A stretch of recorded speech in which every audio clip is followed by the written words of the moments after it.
Hey viewers, welcome back to our channel. Today, we're delving into a captivating term that is a country in Northern Europe and a neighbor to Norway and Finland.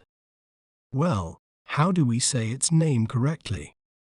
We may pronounce it as Sweden, Sweden, Sweden. Sweden is known for its stunning natural landscapes and is also famous for its high quality of life, innovative design, and cultural contributions like Swedish pop music and the traditional dish, meatballs with lingonberry sauce.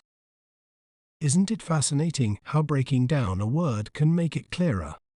If you enjoyed learning about Sweden, be sure to subscribe to our channel for more educational content. Thanks for watching. Remember, knowledge is power. See you next time.